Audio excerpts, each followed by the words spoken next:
Okay, well, welcome everybody to our third steering committee meeting for the Metro South CID Freight Cluster Plan. Happy that you can all join us this afternoon and everybody's having a happy new year. Wanted to just, the purpose of today's meeting really is to kind of go over some of our draft recommendations, give you a little bit of background on how we got there, and then really talk about what some of the more critical issues are that we hope to address and what our next steps will be as we move towards completing the plan. Again, my name is Wade Carroll. Joining me is Caroline Evans. She's with Blue Cypress, is our public involvement firm.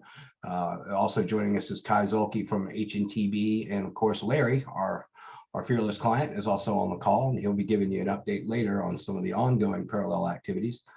And then again, we'll be providing some background with respect to how we got to some of our recommendations, and then talk about next steps and integrating this plan with the overall DeKalb unified CTP and comp plan effort. So we are basically through most of the analytical steps. As we move forward, we're in the process of just wrapping up our traffic study and inventory and assessment report. We have gotten comments back from Daniel, and those will be coming back to him within shortly for ARC to address those. We have also gotten pretty far along into developing draft recommendations that we want to present here to you, our steering committee today, to gather some input. And we're also in the process of doing also some cost estimating and some just trying to figure out which funds are most appropriate. And then, of course, in February, we'll wrap this up in our final report and produce, of course, a leave behind executive summary that'll really kind of just be a really short piece to kind of encapsulate the work effort. So, Larry, I'm going to go ahead and turn it over to you real quick if you can unmute. We do have some ongoing efforts that we reported on the previous call that really are influencing some of the work that we're doing. So Larry, I'm going to go ahead and turn it your way. And if you don't mind, just give us a brief update. Sure. Thank you, everybody, for joining us here today. This is a great project. The study so far has reaped significant benefits to the CID. It's generated a couple really good projects and a number of planning efforts that we're going to pursue here very shortly. So it's been a great freight cluster project and plan for the CID, for the Metro South CID. One of the things, there's been several ongoing projects or issues that were occurring before the freight cluster plan even began. And one of them is the Cedar Grove Bridge closure. As I know Mr. Pelton's online today. He's very familiar with the project. That bridge closure back in, I think it was March of 2020, really caused a lot of concerns to the CID and to the CID business owners. Essentially, there were two ways to enter the CID from Moreland Avenue. So the CID is basically split in half by Moreland Avenue, State Route 42.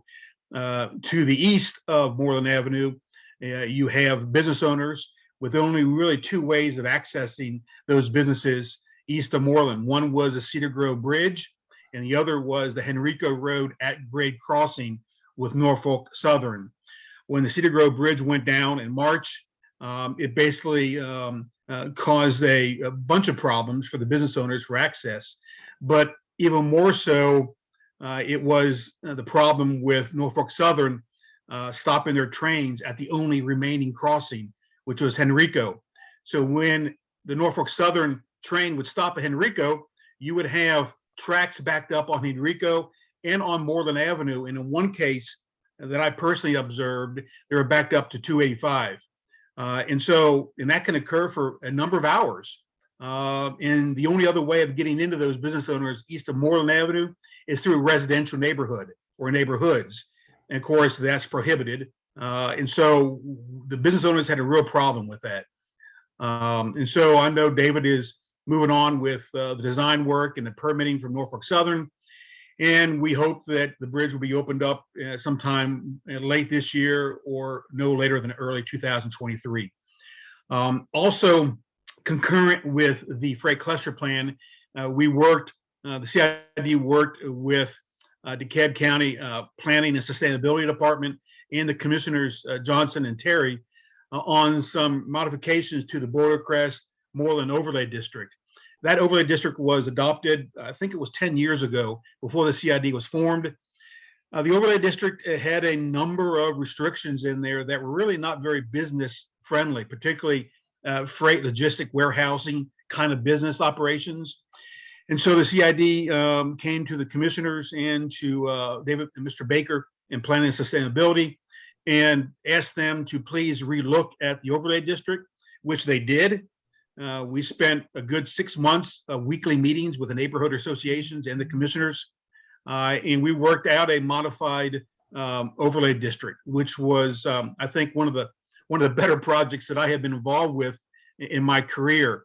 It was a very good cooperation and partnership with the homeowners, the commissioners, and the business owners. And so that was adopted, I think, back in September, those modifications. And of course, now we're working with DeKalb County on the unified comprehensive plan and comprehensive transportation plan with the submittal of our projects. So back to you, Wade. Okay, and again, we'll talk on this too. I think an ongoing effort is the DeKalb Unified Comprehensive Plan and the Comprehensive Transportation Plan. And the reason that's important is because the recommendations that come from this study will need to be incorporated and follow that project schedule as we move ahead. So I wanted to go ahead and I'll talk a little bit about the inventory and assessment recap. I think we did, we presented quite a bit of information at our last steering committee meeting. And so I don't really want to go over a lot of it in detail, but I think it's important because it's been a while since we've seen you. So again, the report itself, it really does provide the basis for needed projects where there's congestion and so forth, and safety issues. But it also provides that basis with, it also identifies previous planned improvements and so forth. So a lot of the recommendations that you're going to see as part of this study were actually validated by this study as we moved ahead. And so I'm going to talk to you a little bit about the major findings. And then I want to discuss our truck parking analysis. I think we kind of took a deeper dive than a typical freight plan or freight cluster plan has in the past. And that's just essentially just because we recognized at the onset, and you told us at the onset, what a problem it was. And so we want to definitely talk to that and just kind of give you an overview of that analysis. And we'll also have an opportunity for input on some of that as well later on in the presentation. And then of course, and just we did an origin and destination study where we took a look at where the trucks to and from the MSCID, how far reaching they are and where they actually come from. So a lot of words here. It was a large report. I say the inventory and assessment report, but it really did highlight the headings you see in bold are really kind of some of the issues that really kind of came out. I think the Cedar Grove road closure, when that happened at the onset of the study, really brought to light really some issues with regard to, how critical it is to maintain freight roadways and so forth. Also, it emphasized the need for resiliency. So for those of us on the call that are in the transportation arena, and that's our bailiwick, that word is going to be heard a lot. It's definitely a hot item on the federal ticket in the new transportation bill. And so, for example, we have identified a resiliency project to help overcome some of the uncertainty related to Norfolk Southern operations and how it impacts the district that we'll talk about. But another thing that the Cedar Grove road closure did is on a positive note, through a lot of headaches, but it did help catalyze that neighborhood coordination. So moving forward, I think that our recommendations and so forth that will come forward, we're very sensitive to neighborhood needs and trying to reduce conflicts. And so I guess if there are any neighborhood representatives on this call, I would just say that their voice was heard loud and clear. And that's a nice residual impact to have as the CID continues to move forward. Again, I mentioned it before, the truck parking opportunities are certainly needed. We'll talk a little bit more in that in detail. There are some opportunities, but there's going to take a lot of coordination to get some of those done. And of course, the mobility needs, it's not the third most important thing, but I think everybody kind of anticipates mobility needs. And the most critical need was connecting Constitution Road to the Moreland Avenue, corridor through. And when you get through, that five-legged intersection and the light and so forth, that was really the biggest bottleneck we felt like in the district itself and the biggest need. But also, obviously, a need is the Boulder Crest Road at 285 interchange reconstruction. We had a lot of congestion in that area, which hopefully that improvement will certainly help alleviate. But then in turn, though, there's some other operational and safety things up that corridor through Clifton Church Road and so forth that would need to be undertaken. And on a bicycle and pedestrian standpoint, there's a new ADA park there. So, and we'll talk a little bit about that. So we definitely felt like, providing better both transit services and pedestrian to the new ADA park to be located in the vicinity of the Entrenchment Creek trailhead there off the South River.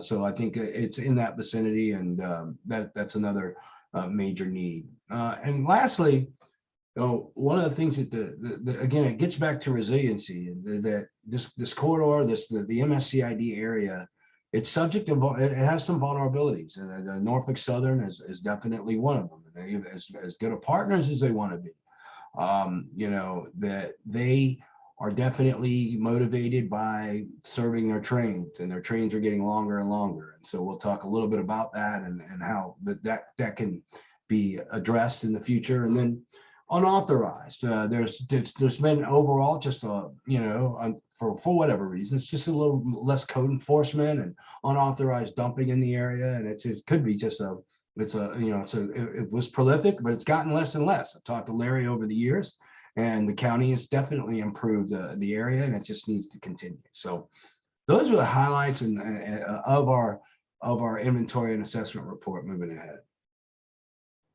I definitely want to talk a little bit about the truck parking. We came into this study understanding this. We heard you loud and clear that we've got to do something about all the unauthorized trucks, and unfortunately, it couldn't be the focus of the study, but we certainly we wanted to at least leave the CID with some ideas on how to move forward. And so, based on what the ARC's regional truck parking, we kind of use that as a basis to help define some of the facilities, but then kind of synthesize that and specify it for our own CID.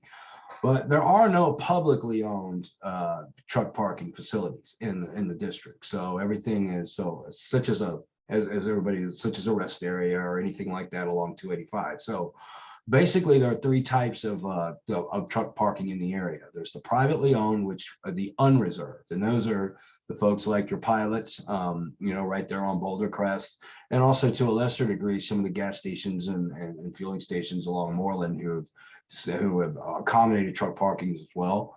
The vast majority of the privately owned truck parking, of course, is your private, your reserved, the folks that the Schneiders of the world. They have truck parking, but it's for their fleet, the rails, folks like that, Old Dominion. So while there's a supply of truck parking, it's not open to the public, and it's certainly, it's a reserved. And of course, what we want to try to stamp out, of course, is the unauthorized. And so the unauthorized truck parking, I think we're all familiar with. It's either the ones that are on street that are parked along, and I think Continental Way is definitely one of probably the more victimized streets, if you will. There's probably an unauthorized truck park there right now, but also, on the International Park area. And I guess since you can see my mouse, I'll go ahead and highlight that. So, but and then off-street parking, we found that these red areas were lots where we found that they were just, they were vacant lots that were just being used for those kind of purposes in an unauthorized fashion. So obviously we want to try to do a couple of things: identify opportunities for parking, but not not restrict maybe some of the parking opportunities, given that the shortage is such a problem. So we took our analysis include, we took a look at the industrial zone properties, the commercial zone properties, and we took a look at also the size for these comparable uses. And so based on our, the overall size of certain properties and the kind of facilities that we feel that they would need. So for your large truck parking and logistics, like your folks that, your Old Dominions and folks like that, and the private lots that are down in the southern part of the area, those are roughly around 8 acres. They can certainly be larger, but we certainly, that's about be a minimum threshold. Parking and fueling, that 4 acres, again, that's on the small side. That is actually the size of your pilot that's there on Boulder Crest now, and we can see how woefully inadequate that is.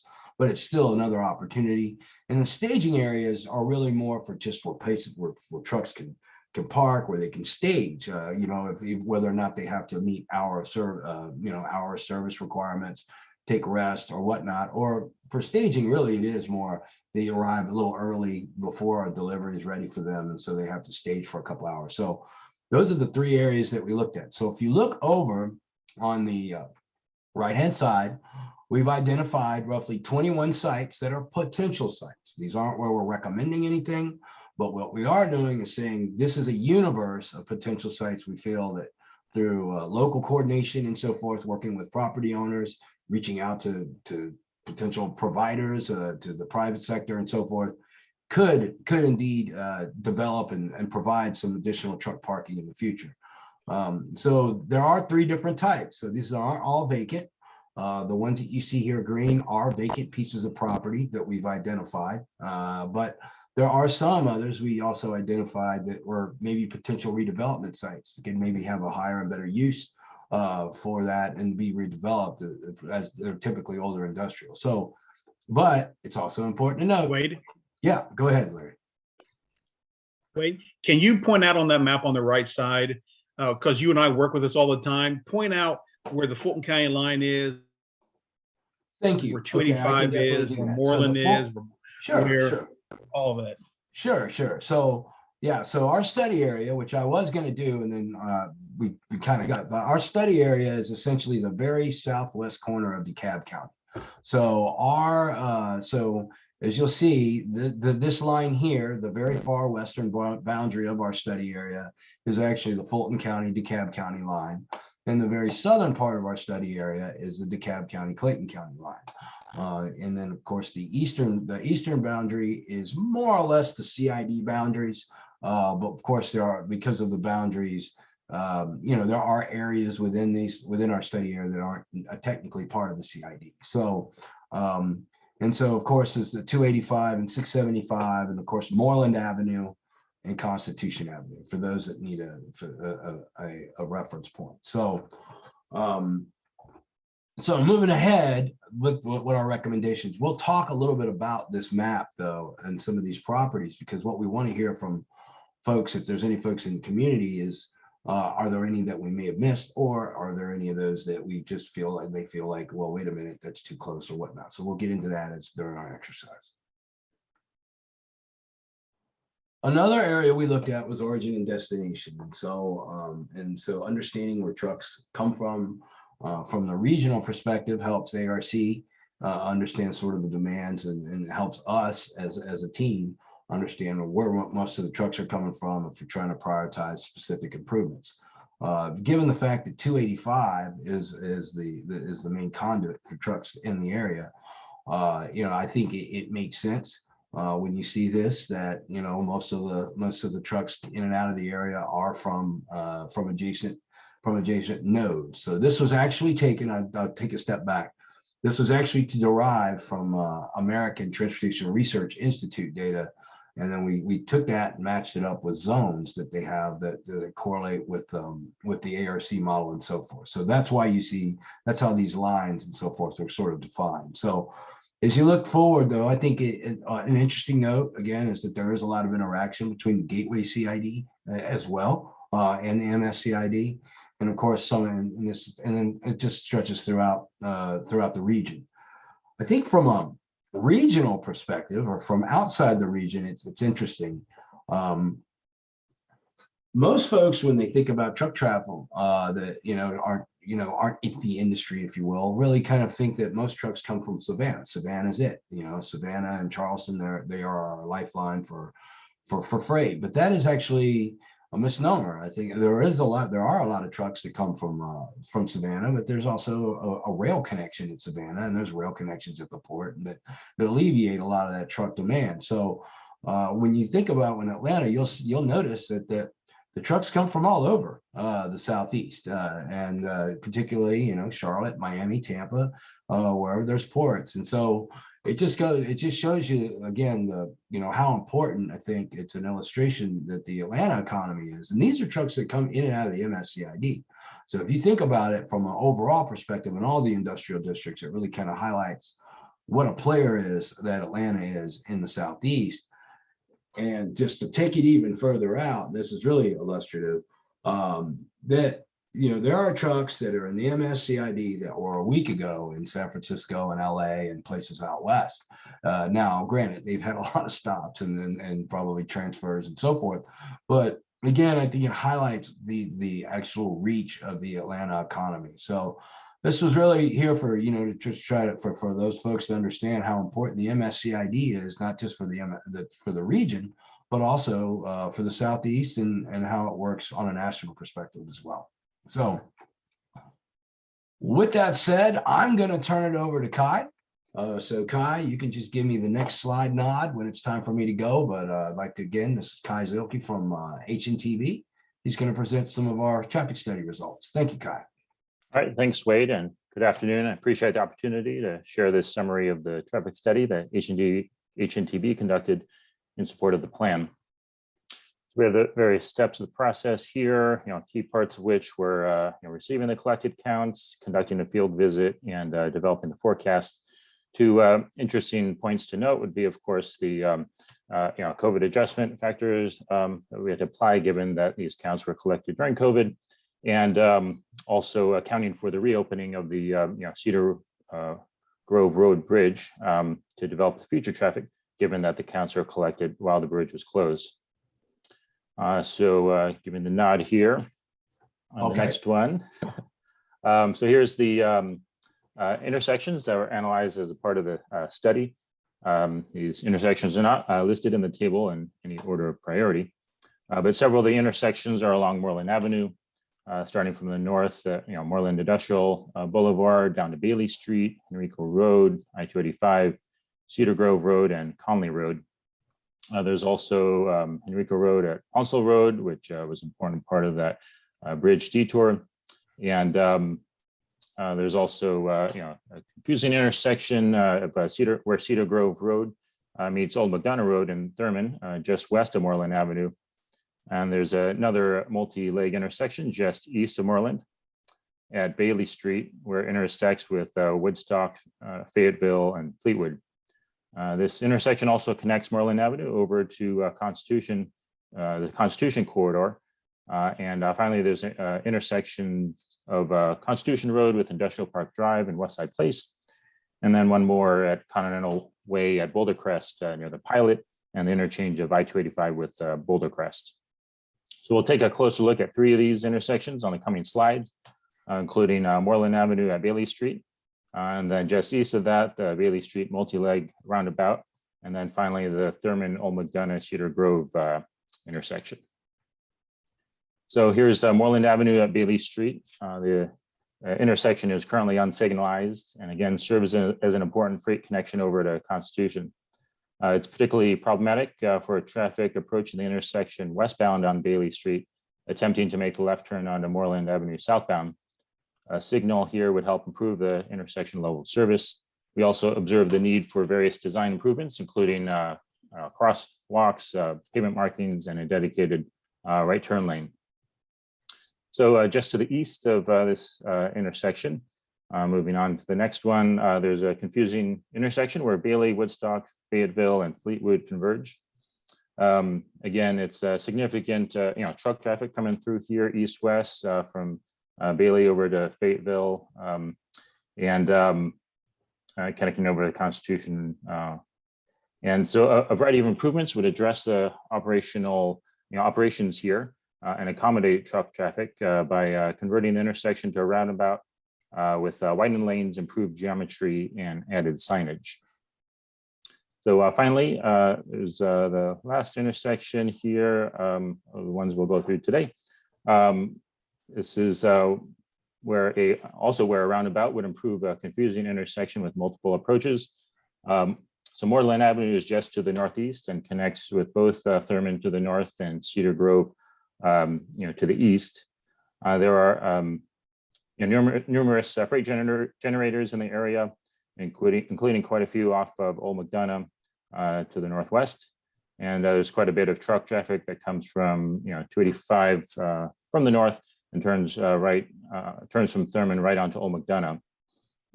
So there's a few issues here, including recommended improvements as well, including a turn lane on Old McDonough Road that would approach a truck wash that's in the area.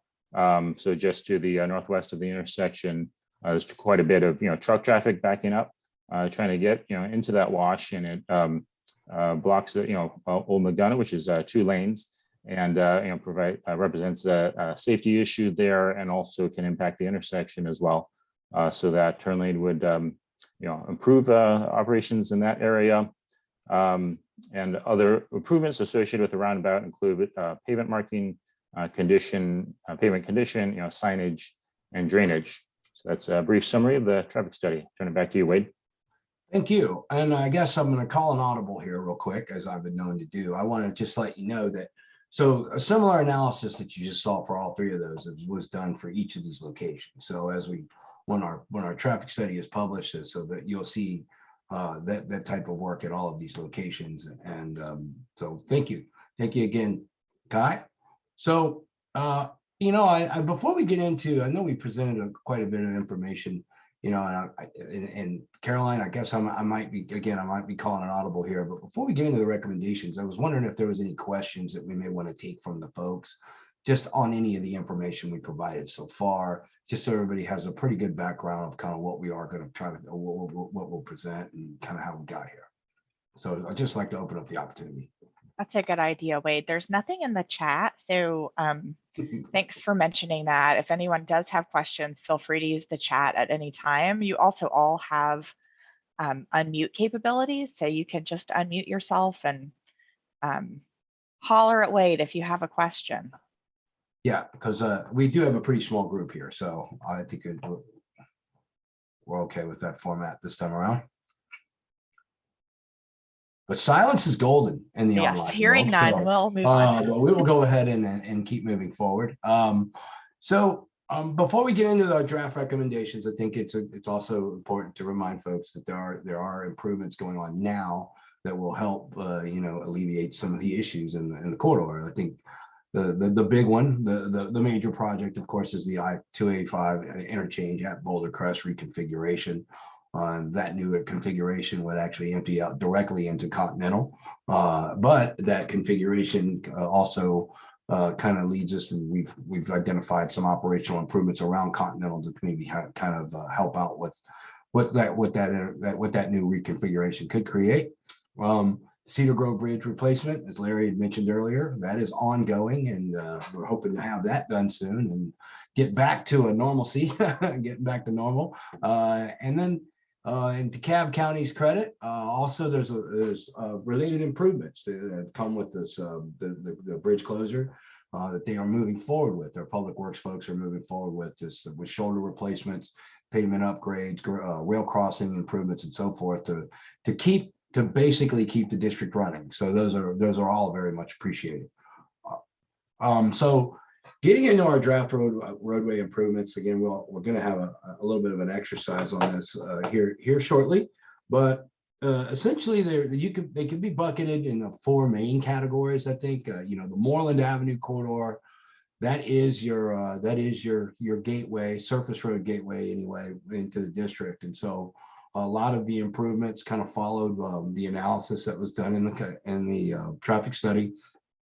So from north to south, the farthest north they reach is all the way up to Moreland Industrial, which has actually got some issues there, including missing some signage, some critical signage for safety, stop sign missing at one of the approaches, and so forth, and so forth. Just so minor improvements there to try to highlight the visibility of trucks all the way through the corridor. And obviously, I think. We'll ask folks for priority and so forth, but one of the things we did get input from the CID what some of the priority was, and the number one was this the Bailey Road at Moreland Avenue. It's a problem. Larry and I actually, through our field work, driven it and been backed up there for several minutes with trucks trying to take a left turn out of that intersection. So, but in moving south, the rest are really more corridor level, just little quick hits, if you will, that we can respond to help facilitate truck traffic. Particularly at the Enrico Road intersection, which is definitely a high truck volume at the 285 interchange, obviously. And so as moving down. So throughout the corridor, there's really just things such as widening turn lanes or lengthening turn lanes, operational improvements throughout that I'll be more than happy to talk with once we get into the exercise. The Constitution Road corridor is something that Larry's had in the works for a long time. And so, he has applied and have received GTIB funding. So the first part of that improvement, we hope to have underway. I think that there's design that is already kind of, I think, a procurement for design operations to help fix this western portion of the corridor. Now, there is also the plan, of course, to improve Constitution all the way through to Boulder Crest, and so I think to create better access to the district as well. And that one thing I'd be remiss is that will also include a wider lanes, but also a sidewalk as well. And that's important now because that will connect your ADA park as well, and so that's definitely needed. Other improvements are really your upgrades just to accommodate freight. I think we talked about this and that was one of the findings in the inventory and assessment report, but really a lot of these roads just need to be upgraded and they were built as local roads, but they weren't really built to accommodate high levels of freight. And so the main thing we need to do is just upgrade our overall primary infrastructure to be able to just upgrade these roads overall. I think Enrico is, of course, I think the most glaring example, but also Old McDonald Road. Actually, there's a lot of freight uses, and some parts of that roadway aren't even paved. And the same thing with Lancaster. And so there's a lot of freight interest in these areas. And so we want to try to go ahead and provide an infrastructure that works. And then, as I mentioned before, the resiliency project is right here. And as Larry was talking with, and I was going to switch the screen and show Google Earth, but I figured I could do it here instead. But what Larry was discussing is with the Cedar Grove Road closure, this is the only connection to the eastern part of the CID was through Enrico. And so with the Norfolk Southern operations at times blocking this crossing, in some cases even all day, but in common occurrences for up to 2 or 3 hours, we realized that as much as good neighbors they want to be, and Norfolk Southern is always, and trains are only getting longer, the Norfolk Southern is definitely going to be something that we'll need to create a little bit more resiliency around. So we first part of that resiliency will be developing some more of a bulb out and an eyebrow to turn around to allow trucks and cars, for that matter, will allow everybody to turn around in case of a closure and to find alternatives. So the draft bicycle and pedestrian improvements, honestly, there are active transportation. This is a high concentration of industrial uses, and they're not, it's not intense employment centers or anything. And so we're really just limited to one of the things that we do know is we certainly need to connect our workforce along Moreland Avenue, especially those connecting, via transit. So we certainly want to provide sidewalk access along both sides of 285 up to Constitution and down to Conley Road. I think that those, having that is that those are pretty basic needs. And I think if anybody's ever taken any survey, the sidewalks at the I-285 interchange there at Moreland are not hospitable whatsoever. So that definitely would need an upgrade. And then of course the new ADA park, and we're still waiting. We don't know all the details about what that ADA park, as far as size and impact and so forth, may entail, but we do know that there will be some improvements needed at that West Side Place, International Park area to sort of accommodate that, and make that more attractive for that park.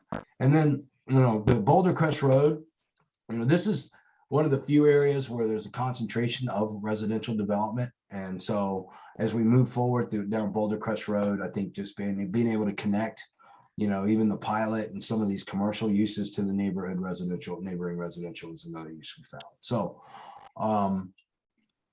other recommendations, and because I didn't have time to go through all of these, but obviously with the truck parking, as I mentioned before, and we can talk a little bit about the sites, that's part of our exercise, but we really do, we need to just move forward and coordinate with some of these property owners to see what the possibilities are. And I think, and also just keep reaching out. I think the neighbors and MSCID, I think they're going to be your best ears and eyes, and especially when truck parking is becoming an issue.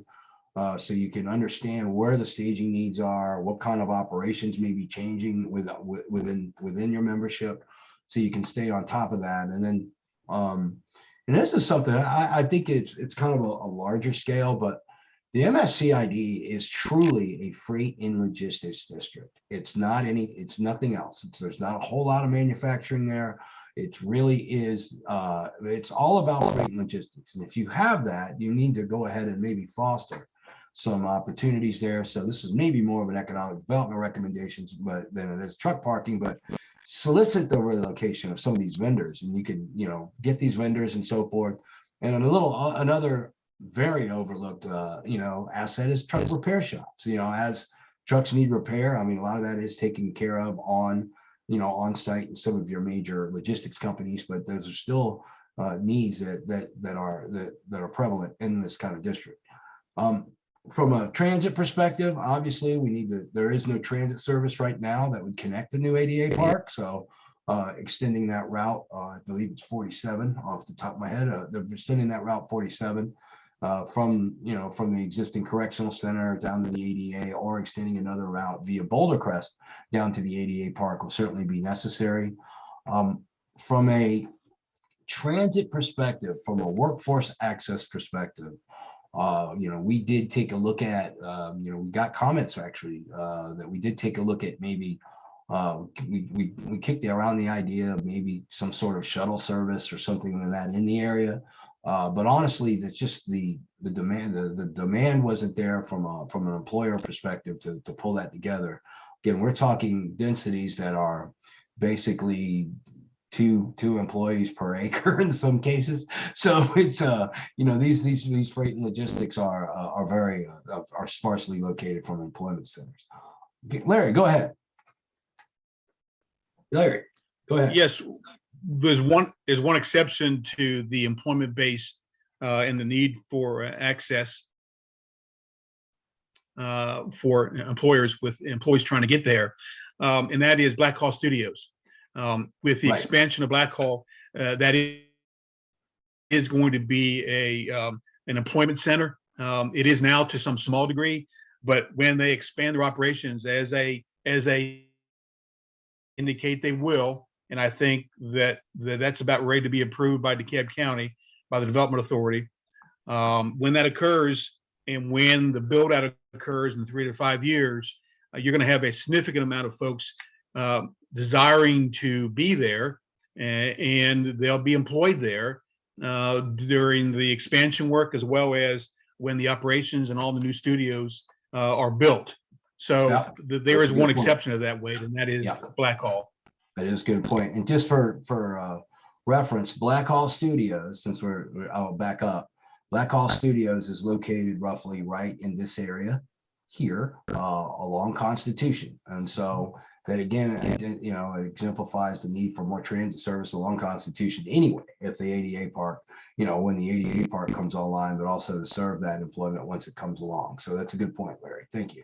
But for the most part, we still want to at least promote the Georgia commute options and so forth. So people do come from all over the region to the MSCID, and so where that's appropriate.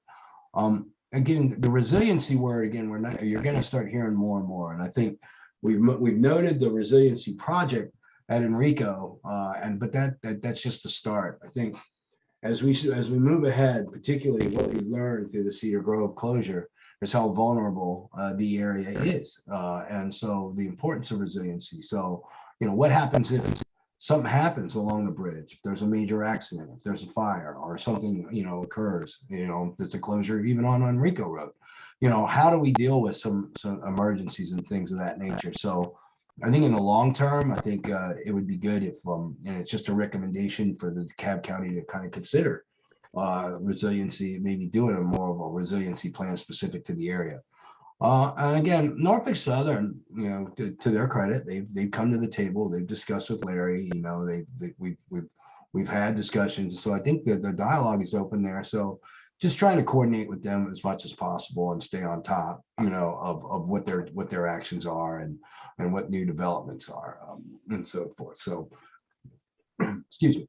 And then clean air vehicles. I think we all know where fleet is heading. I think obviously with the transition to clean air, it's important for the MSCID to learn more about the opportunities that they may provide as ARC wants to grow cleaner, but also to coordinate with the county to make sure that, as you're coordinating with your MSCID membership and saying, okay, well, these are the kind of, we are actually getting more clean air vehicles and we are actually, trying to convert our fleet.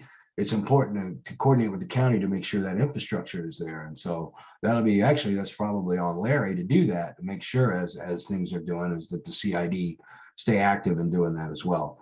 Some things you didn't see here that are also important is, definitely want to coordinate with airport activity as freight increases through Hartsfield.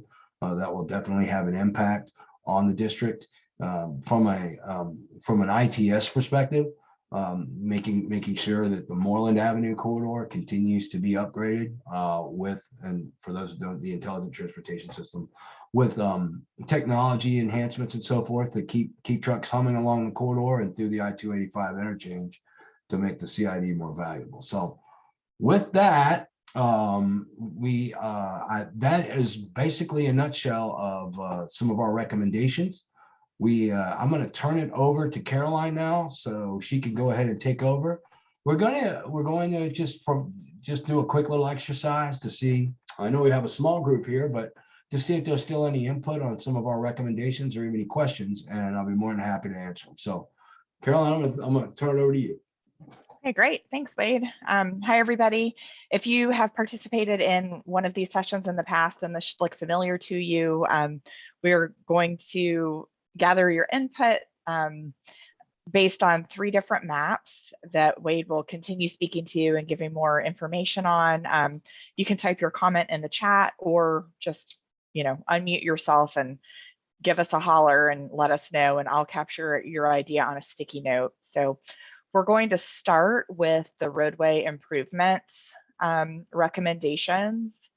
And Wade, I'll let you chime in on anything that you'd like to point out here. Sure. I think I touched along, I didn't get into detail. I kind of think I provided a good overview. I will go ahead and share though some of the input for prioritization that we heard. Is definitely, again, the Bailey Moreland interchange is certainly, and the Bailey at Fayetteville 5-legged from those perspectives. That connection was viewed as the most critical by the CID membership. As we move forward, I think also, believe it or not, and Kai touched on this turn lane down here at this truck wash. If you go into Google Earth, if you Google Earth that right now, that image will probably show trucks stacked up all the way to that intersection. And so what that does is that creates seriously one travel lane that's meant to accommodate 2 lanes of trucks. So it's safety hazard and so forth. So that is also a very high priority. And then the old McDonald Road, just fixing this old McDonald Road to be a viable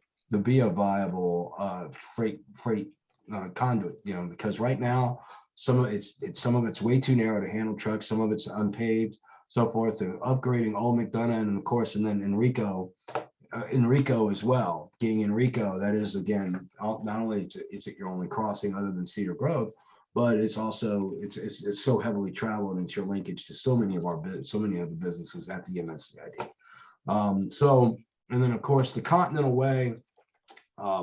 This adding a center turn lane here and adding a little bit more capacity is also a very high priority. So with that, the others are more, we're still evaluating, we want to get input here on which of some of these other improvements you feel are critical and that should also be prioritized from our freight cluster plan perspective. And I guess this would be a good point to remind folks. Again, our recommendations will then be will be carried forward into the larger DeKalb CTP unified plan. So they will undergo a prioritization process, I'm sure, a work program development process that will incorporate the recommendations that come from today. So I want to kind of let you understand how that works.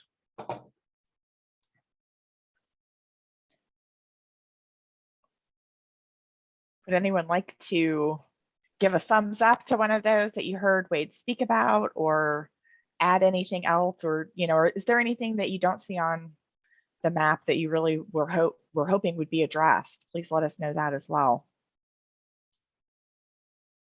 And Wade, in the chat, it looks like you have a good resource. And Larry, you might make a note that David is on the board at Clean Cities and is volunteering to help with clean air vehicles. Yep. We met with David through the process, or we met with their clean air folks, and we certainly want them on board with the CID as we move forward. So Wade, if we have nobody that's interested in adding suggestions, that means that Patrice and David are satisfied 100% with our selection of roads. We like that. We like that. Thanks, David. Thanks, Patrice. Great. We'll look forward to looking at our projects at the top of the list. So anyway, okay. Well, yeah, we'll go ahead and keep it moving, Caroline. If we All right. Hey, Wade. Yeah. This is Daniel.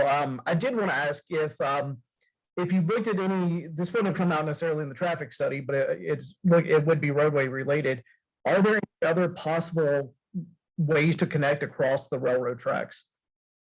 Because once Cedar Grove, once the bridge is rebuilt, you're back to basically just one connection, one grade separated connection. Henrico will continue to be blocked when trains sit there for extended time periods. I know there's some grade issues. I know there's a lot of existing development, so I don't know that there's easy answers, but I think that's something that at least should be considered here. Are there any other, additional locations where a potential crossing could be located within the study area? It's a good point, Daniel. I mean, I'll be honest with you. We didn't give that a whole lot of consideration, just given some of the environmental stuff that's out there and some of the tote. But I think it's worth a look. But you're right. So that's a good point. Now, in the 2050, we have been looking at, and we can share some of those, but we have a list of projects that we've been working on with our consultants. And we have been looking at things that need to be done at some of these railroad crossings as well. Okay. All right. Thank you, Sylvia. So Thank you, Sylvia. Appreciate it, Sylvia. So Daniel, back to your question. I think we talked about that early on in the report. So another crossing other than having that approved is like an act of God, right? It takes forever to get an act grade crossing across any railroad, any new crossing. Railroads really frown upon that, as we all know in the transportation industry. The second part of another crossing is the distance that we have between East Conley, Cedar Grove, and Henrico. I don't think there's an opportunity to put another one between those three. So you got a spacing issue, and you also have an issue with just having another at-grade crossing. So that might be really, really difficult. But Wade, I guess it's worth looking, Yeah. at least considering it, We in got the a plan, problem and we don't have a lot We of can take a look at that, answers. Daniel. Yeah. Yeah, right.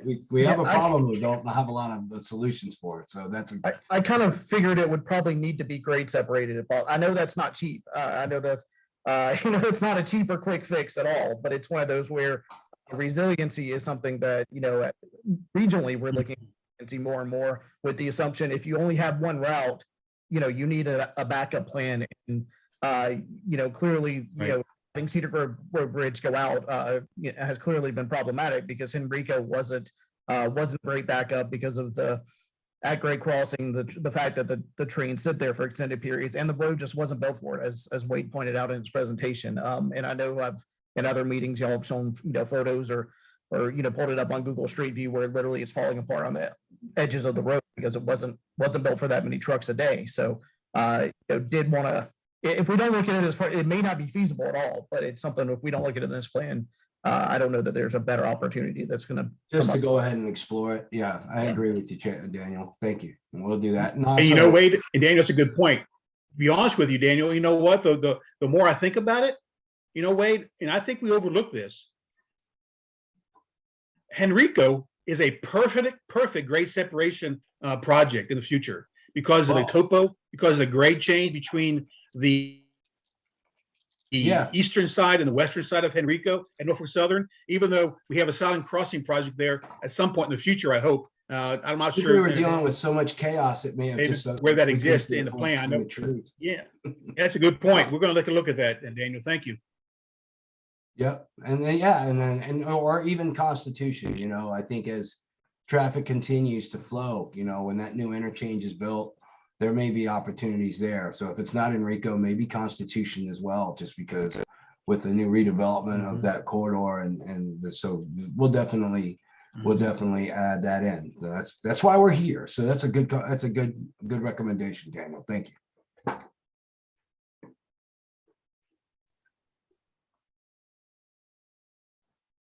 All right. Hey, you want to move on to bike ped? Bike ped. Again, I kind of, as somebody who's done CTPs and LCI studies before, I'm always a little nervous that the fact that we don't have a whole lot of bicycle and pedestrian improvements, it actually does kind of make me pause a little bit. But we really did take a look at, even looking at the old footpath methodology, and there just wasn't a whole lot of pedestrian demand out there that we found, even from the neighborhoods, and their input as well. Like those folks don't walk through there or go through there. So we are limited in somewhat, but having a void there, like, and I will say, and I think I mentioned this, I think the Constitution Road will have, so it should be shown on there, and we may go ahead and amend the map, Larry, to go ahead and make sure that it shows up as a pedestrian because it's a big void. But Constitution Road will have a pedestrian element as well. So that is a major void that's not shown. But any others that folks that know the area and so forth, are there any other pedestrian or active transportation improvements that you feel may be appropriate? From, again, this is and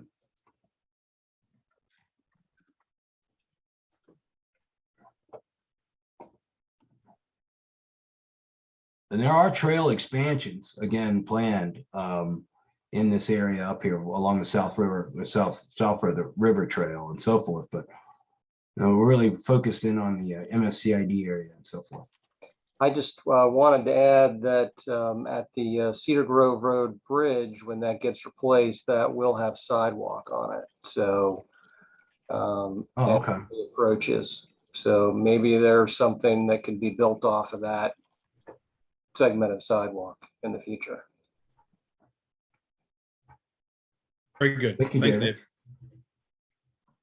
Hey, Wade, I would add, I'm kind of looking at a map over here on the side to try to figure out where sidewalks is this, but I would also think I agree with the Cedar Grove Road comment, but would say, yeah, continue that even west of Moreland, but something like Thurman Road and some of the other, Moreland, wherever it doesn't have it, obviously, I would argue there's a need, but some of these other, collector type of roadways, or minor arterials, whatever they might be, I think there's an argument to be made to put them in, even though you're saying there's not demand, but that doesn't mean there's not latent demand, especially if the land use has changed a little bit, because I've definitely had truck drivers say that when they park somewhere overnight, especially if it's a truck parking lot and there's not much there, there's not a full truck stop with a full restaurant and stuff.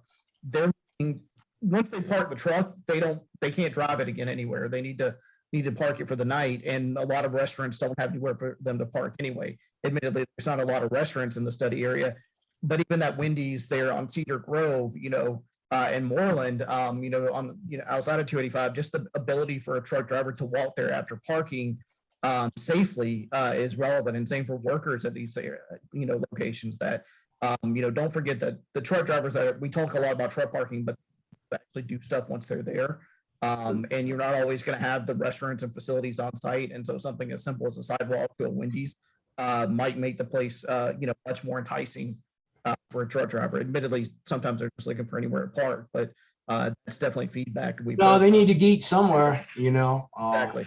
All right. I've had a retired truck driver tell me he kept his bike in his truck and would ride his bike anywhere he thought it was safe once he parked for the night. And so I don't think that's common at all, but they definitely do that, and they will definitely, without a doubt, walk if there's not something on site. And so having, just because you don't see the demand doesn't mean there's not some latent demand there as well. Thank you, Dan. I'm not saying it's the highest priority, but it's certainly relevant to have. No, it's warrants, and it's particularly if there's an opportunity, say with the Enrico, the Enrico, when you're upgrading these roadways and you're providing pavement, you're providing adequate services, if you give us a way to coordinate with the cab and to see if there's a way to get that sidewalks as part of that construction, that may be a way to do that as well. So that's a good point. Hey, Wade, there's a question in the chat about funding to expedite these greatly needed projects. If you can address that, that would be great. Well, I think we are in the process now of identifying funding sources for some of these projects. So it's a work in progress. But I know Daniel had mentioned before, and I think one of the things that comes to mind for the Moreland Avenue improvements is certainly the quick response bucket that GDOT has that really kind of works towards some of those quick hits along the state route. I think we'll coordinate with the ARC. I think there's ways that we can coordinate with GDOT as well along, for the facilities along Moreland. So GDOT is going to be a major player in this. Otherwise, it really will be a coordination activity with the cab. I think we will rely on SPLOST to just flat out. I don't think, Larry, you're going to be upset with me saying this. The MSCID does not have a big base for these type of improvements. So we do need to rely on the SPLOST, and we are also identifying the GTIP grant. But go ahead, Larry. You saw your hand up. Yeah, good question. Yeah, this is one of the smaller CIDs in the Metro Atlanta area. Our property taxes, what we bring in at 5 mills, is about $375,000 a year. So it makes it one of the smaller CIDs in the state of Georgia. Funding, because of the freight cluster plan, in some advanced planning we did a couple years ago when the CID was formed, we were able to actually submit a scoping study application to Daniel and to the ARC to the TIP solicitation process here last month. And so that is going to generate improvements, we hope, if we are fortunate enough to receive the study, for the roundabout that we're proposing at Thurman Road, Old McDonough, and Cedar Grove. So that process has started because of the freight cluster plan. The Constitution Corridor, as Wade said, that was #1 priority from day one. The CID was formed in 2016. And so we applied for GTIP funding 2 years ago, received money. DeKalb County put in a significant amount of SPLOST monies towards the construction phase of that project. We have a design firm that will be selected sometime next week. And so we're going to begin the design process for the first, 2,000 feet of that road with a roundabout at the 5-legged intersection. That design process will start next month and will be under construction next year sometime. So that's another success story. But in terms of the CID funding projects on their own, even smaller size projects, it's very, very difficult. And so we hope to bring in new members. That's a ongoing effort. It occurs almost every single day when we are out there talking to business owners. And my suspicion is that the CID will increase in size over the next few years. And we hope that we'll be at a point where we can actually begin to do some projects on our own with very little outside funding, but we're just not quite there yet. And of course, with the CID, we'll obviously submit a list of projects to DeKalb County if DeKalb County pursues another SPLOST program in the future. So I would actually add, though, from a bigger perspective, because I recognize that there are a lot of transportation professionals on this call. From a bigger perspective, everyone, I think, is still kind of wondering where the IJIA is going to go, the new transportation bill. But what we do know is that there are opportunities, there could be opportunities for resiliency projects, such as at-grade railroad crossings and so forth. And I know that that's something that the Federal Highway is really stressing. So, you know, these things, you know, so Daniel, your point is right on, that we probably do need to especially given the IJIA and some of the other things, maybe take a look at some of these above grade rail crossings that may be able to occur because of that funding source. So that's a good point. If there are any other questions, I think we go to truck parking, since I think we're kind of running towards the back end. Okay, and wait, while I do that, do you want to check the chat? It looks like Nate just added a comment. Okay. Help, I got too many monitors. Yeah. Can you find it? I can read it if not. Oh, okay. Okay, so the new future City of Atlanta Lake Charlotte Preserve Trails. Different users in the area. Also, has anyone reached out to Atlanta DOT about transportation projects? We did not see anything in the RTP, but we could certainly reach out directly. That was our answer. We did not reach out to the Atlanta DOT specifically, but we could certainly do a check on that. Thank you, Nate. Thanks, Nate. And so truck parking, and I don't know, some of you are maybe more familiar. Again, I went through some of the analysis of what we pulled together, just to kind of briefly, describing. So in the Northeast or the Northwest, where you start to see that TP1, that one way up there, that is the old shopping center. That's a mammoth site. I'm sure that City of Atlanta has a lot of things that they may want to do other than truck parking, particularly given the nearby residential, but it's definitely something that would be eligible given its overall size and location.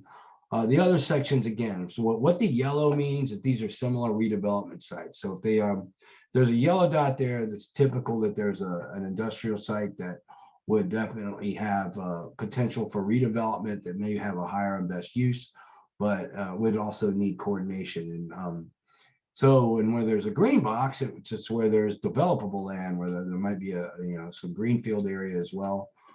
So these areas here are essentially those that would kind of maybe catch the overflow from the Continental Way over off to the I'm sorry, you can't see my mouse anymore.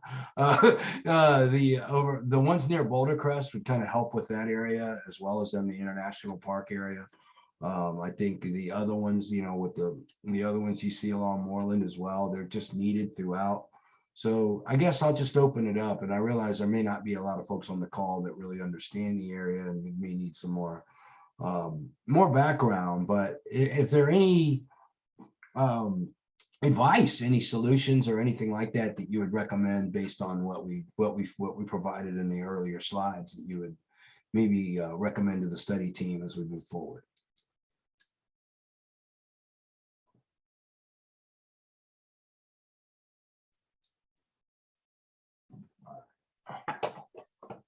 Landon Perry. Landon, please. This is Landon Perry, District 7 Pre-Construction. I have a quick question with regards to the truck parking site slides. Is there an estimated, I guess, average, the amount of area that each site would, how much area would take up possibly? Well, it depends on the use, and we do have a table, and I should have that table. We did pull together a table that essentially showed, what particular uses would be probably eligible on each particular site. So if it was over 8 acres, we assumed that a site plan could possibly do, up to a larger truck parking facility, and vice versa. And then some of your private unreserved and staging areas and so forth. So we just used acreage threshold, and we did take a look, and we made sure that it wasn't one long, 100 by 1 mile wide. We definitely looked at the geometrics of it as well. But no, we didn't actually take a look and get into with each site, like what the actual building footprint may look like. So that's another area where we would need to, once there's interest, we'd need to do a little bit more diligence moving forward. Thanks, Wade.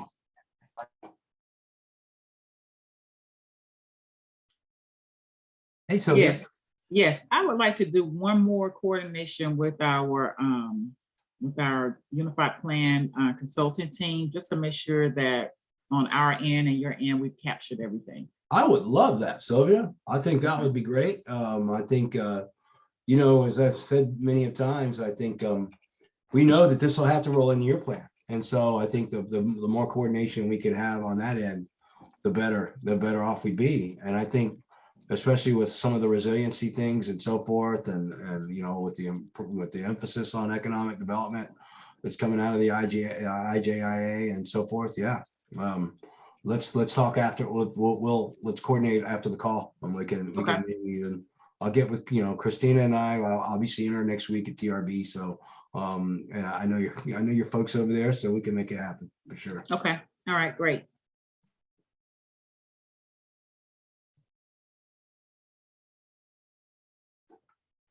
All right. Well, I think that's it. Caroline, I want to thank everybody. I'll go over and share screen and get to the next steps. Let's go here.